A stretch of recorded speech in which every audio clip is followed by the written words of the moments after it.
கோட்டக்குப்பம் அருகே சதுரங்க வேட்டை படபாணியில் தங்க காசு புதையில் இருப்பதாக கூறி பஞ்சர் கடை உரிமையாளரிடம் பண மோசடி தந்தை மகன் உட்பட 6 பேரை கைது செய்து கோட்டக்குப்பம் காவல்துறையினர் விசாரணை செய்தனர். விழுப்புரம் மாவட்டம் மரக்காணம் பகுதியில் வசித்து வருபவர் 51 வயதான துரைக்கண்ணு.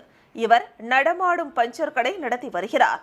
இவர் கடந்த சில வாரங்களுக்கு முன்னர் கோட்டக்குப்பம் அடுத்த கீழ்புத்தப்பட்டு பகுதியில் ஜேசிபி வாகனத்திற்கு பஞ்சர் ஒட்டி கொண்டிருந்த போது அதன் ஓட்டுநர் தனது நண்பரிடம் தங்க காசு புதையல் இருப்பதாகவும் விலை குறைவாக கொடுத்து வாங்கிக் கொள்ளலாம் என அவரை மூளை சலவை செய்துள்ளார்.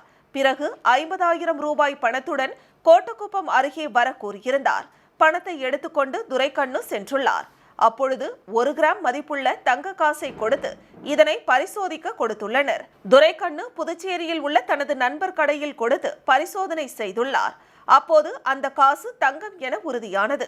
இதையடுத்து சில நாட்கள் கழித்து துரைக்கண்ணுவை விழுப்புரம் அருகே பனையபுரம் வரவழைத்து அவரிடம் செப்பு காசை ஒரு பையில் முடித்து கொடுத்து சென்றுள்ளனர். பிறகு துரைக்கண்ணு அந்த பையை திறந்து பார்த்தவுடன் அதில் முழுவதும் செப்பு காசுகள் இருந்தது தெரிய வந்தது. இதையடுத்து அதிர்ச்சியடைந்த துரைக்கண்ணு கோட்டக்குப்பம் காவல் நிலையத்தில் புகார் அளித்தார். புகாரின் அடிப்படையில் கோட்டக்குப்பம் காவல்துறையினர் செல்போன் சிக்னல் மூலம் குற்றவாளிகள் 6 பேரை கைது செய்து விசாரணை நடத்தி வருகின்றனர். விசாரணையில் இந்த 6 பேரும் இந்த சம்பவம் மட்டுமில்லாமல் தமிழகம் முழுவதும் பல்வேறு இடங்களில் பல லட்சம் ரூபாய் மோசடி செய்திருப்பது தெரிய வந்துள்ளது. தமிழ் படம் சதுரங்க வேட்டை பட பாணியில் நூதன திருட்டு சம்பவம் நடைபெற்றது அப்பகுதியில் பெரும் அதிர்ச்சியை ஏற்படுத்தியுள்ளது.